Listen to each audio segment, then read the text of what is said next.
slid into Afton this morning and dropped off the truck at the fix-it shop. So the excursion has got to get some work done. So I got some electronic issues that we had while we were elk hunting in Idaho. So now we're excited to be back in Wyoming, I tell you. Had such great memories in the past, and we have had some great hunts. I'm coming off of that. My best elk ever when I did the solo hunt last October during rifle season. So we're in here September 22nd, and the bulls should be screaming. So we'll see.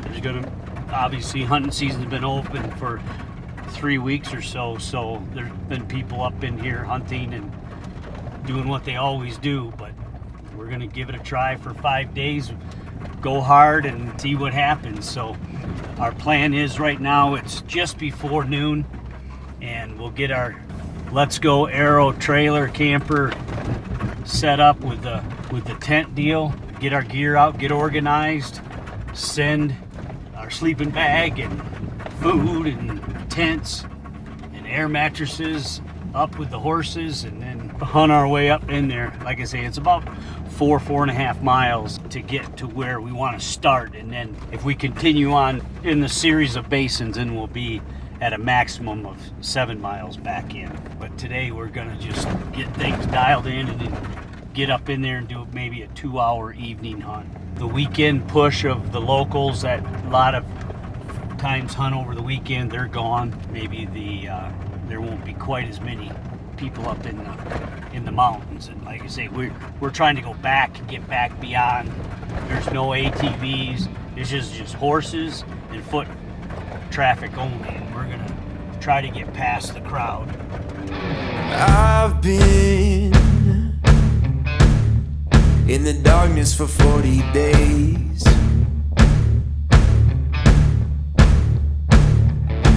I've been searching for holy flames, a sign to light up the way. So can you help me out? Can you help me out?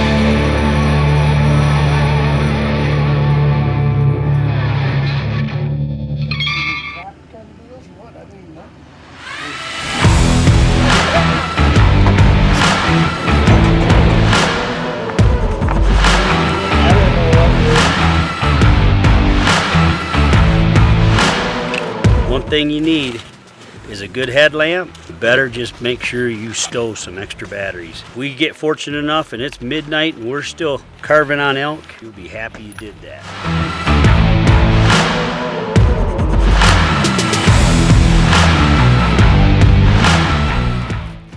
Our whole idea today is get up there a couple hours before dark, get off on a couple points just not far from camp at all. Do some calling. 2 years ago, my man missed, he missed 6 elk, and it started very first afternoon. So if we need luck, we're gonna kill that bull that was once a 5x5, and now it'll be a good, solid, heavy 6x6. That's our goal. All right. Here we go. Up the hill we go. Let's do it.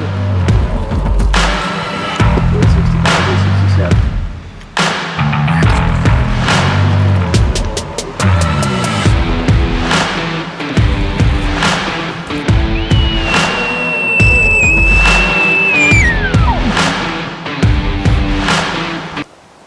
Seriously want an update? I understand you're a filmmaker. So with that being said, I'm trying to be very respectful for your skill set. I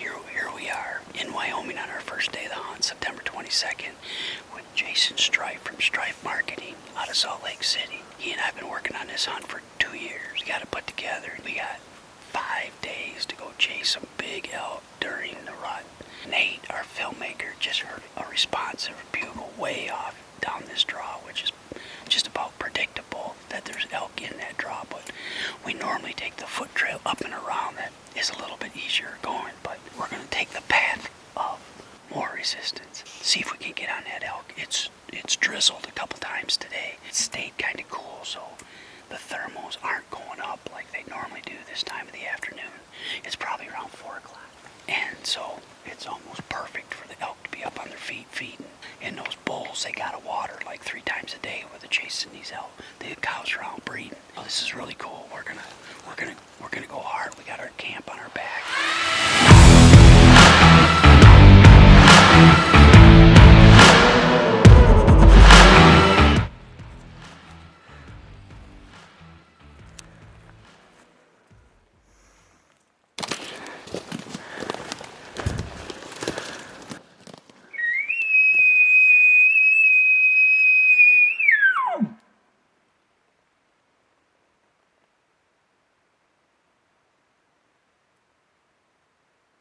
What do you see?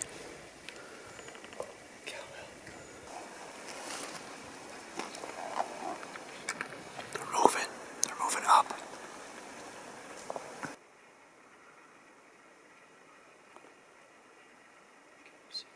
Yeah. It's looking at us.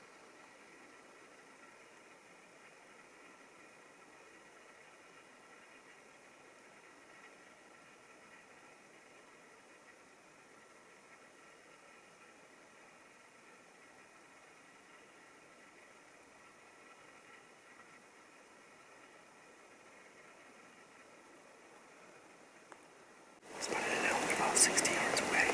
There's a cow elk going pretty fast to our left. And then the bull that we saw went up to the right over here. We're kind of like in the open a little bit. So we're trying to do a situation where we're in cover.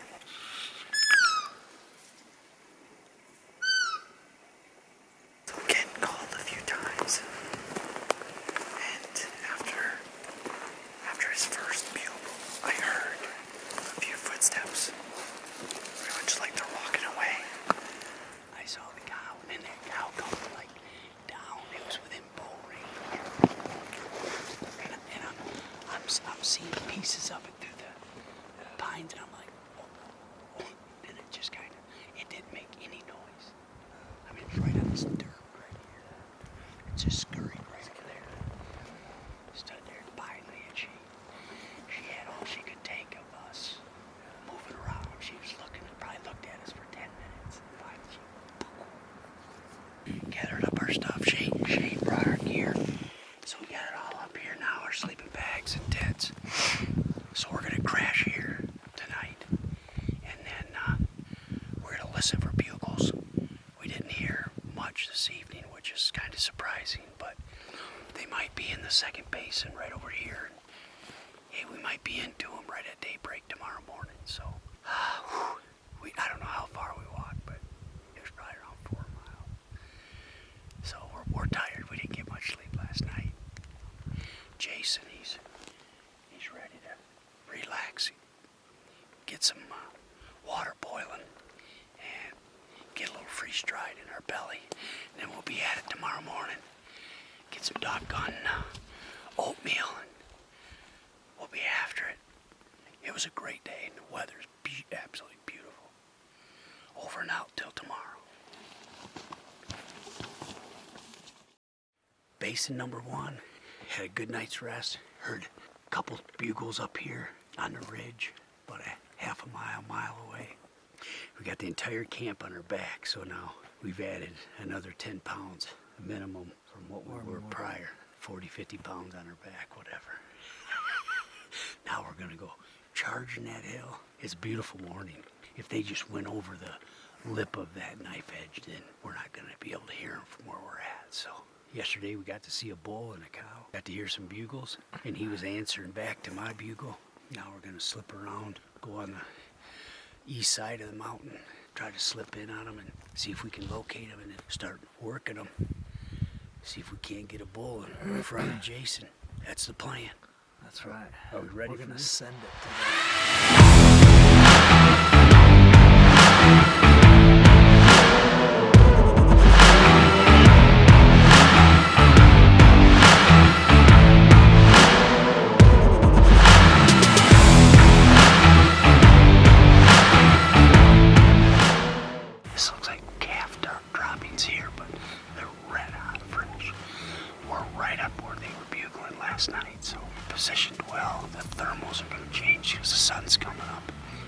take us an hour to get up here, but it's pretty steep. The thin's air. The air's thin. Midwestern boys are struggling. This Utah guy, he's in his stride.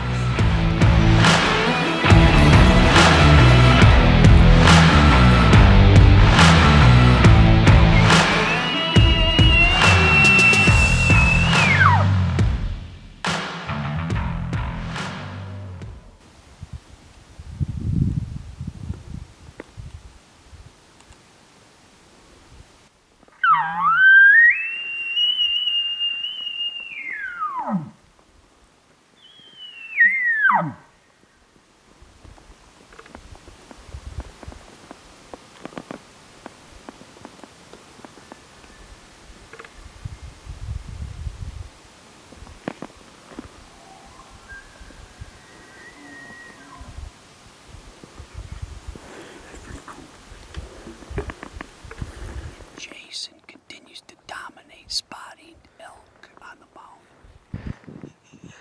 He just spotted 2 5x5s coming out below us in this basin, and we could hear a third one bugling, and it was a giant herd bull, well over 300, I'm sure.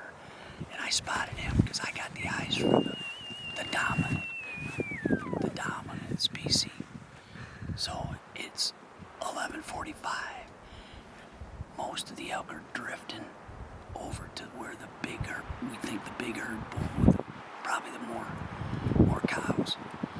The big bull that just crossed in the bottom basin had 4 or 5 cows. He's chasing for sure. So we are excited. We're taking some layers off because the temperature's rising. But we're gonna have, if the wind doesn't screw us up, we're gonna be dropping down in there. I know there's some wallows, some good feeding area, and now there's 4 bulls that are bugling, let alone probably another 2 or 3 that aren't saying anything.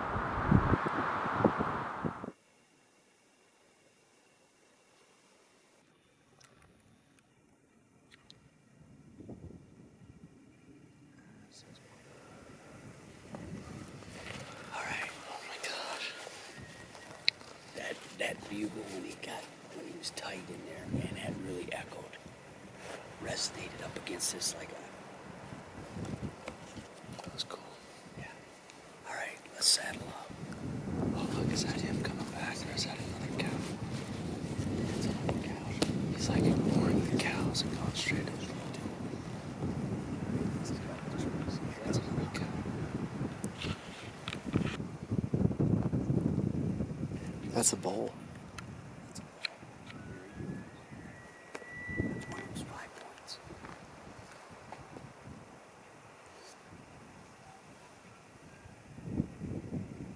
That's so cool.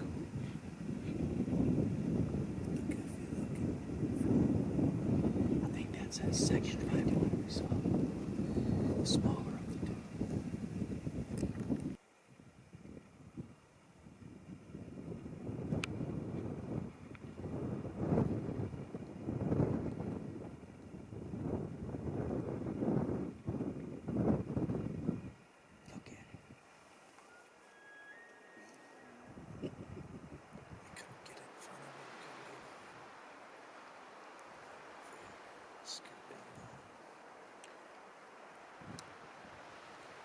He's gonna then turn right where those cows came out and then go up. It's just If we go down there right now and try to call one in, they're gonna wind us because the wind's blowing every which way. Yeah, at least that's the fear, because the wind dictates elk hunting more than anything. for sure. We've got our scent killer on. I've got the fire, golden estrus, elk, and all that. But as much as we do to cover our scent, boy, that big old bull is no stupid.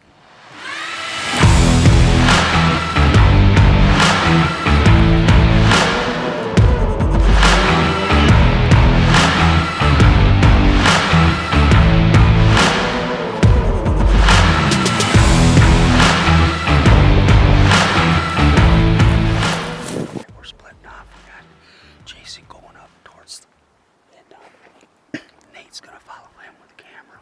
I'm gonna go back here about 80 yards and call. Jason's gonna call. I'm gonna call.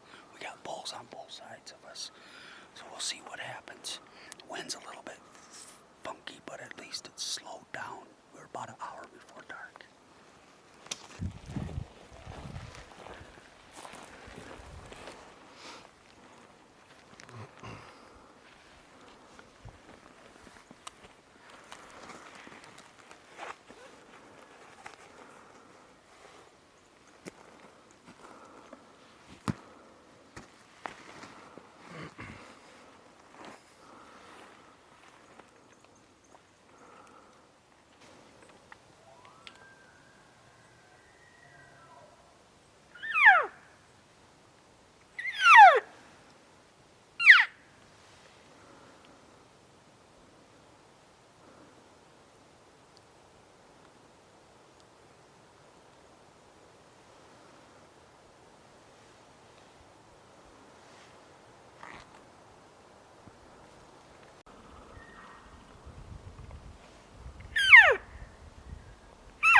In our favor.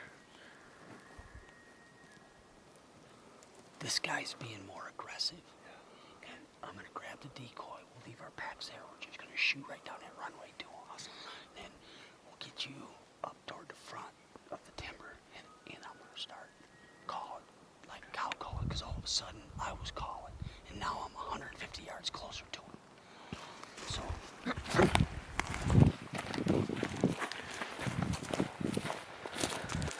Be aggressive.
He's a tough guy. I'm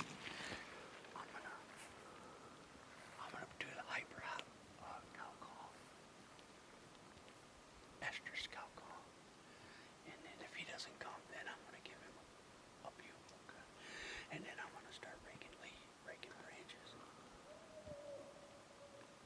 All right. Is he gonna come right up here, or do I want to get to the edge? Right. No. If you get to the edge, we've spooked him off. If he doesn't come, then we're going that way. But I just don't want to spook him yet.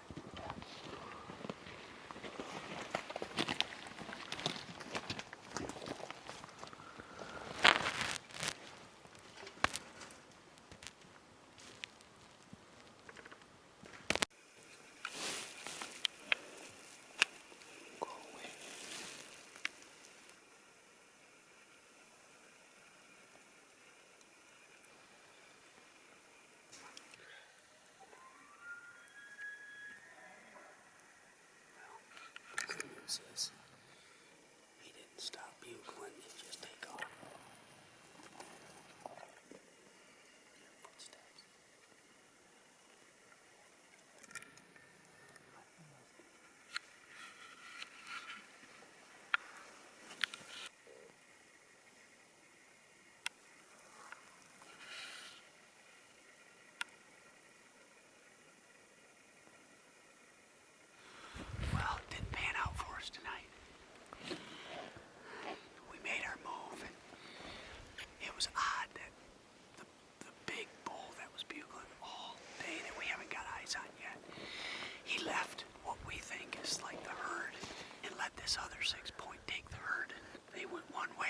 he went another way. We're not sure. He might have some cows with him, but right now we're still between both herds, both bulls. It's going to be dark in a half hour, so we're going to hustle back up to our packs and get our camp set up. The good news is we're kind of like below the bull that's up here that we haven't seen yet, and the thermals be going down all night, so we won't screw that up. And this guy's not going to wind us, so we may be in good shape for the morning for a setup call in. Boy, that wind just kind of goofed us up, and we could not make a move. The good news is we didn't blow them out of the country. They're still right in here with us. Man, it was a lot of sitting around waiting for the wind to shift, and it didn't, but there's a lot of elk around us, so we're pretty hopeful. We had some heavy packs, and this is our spike camp, base camp right here. Now we're gonna fill up our bellies, get a good night's rest, let our bodies recover a little bit. Those 50-pound packs, I don't know how many miles we walked, but it was the up and down that got us. We probably heard 6 different bulls bugle today. It was pretty good, and they're all of them were within a mile of us right now. We had to have heard 100 bugles, probably more. Anyway, we'll call it 100. Don't forget, like this video and subscribe to Hooked Hunting. Keep watching our videos. We will kill something eventually.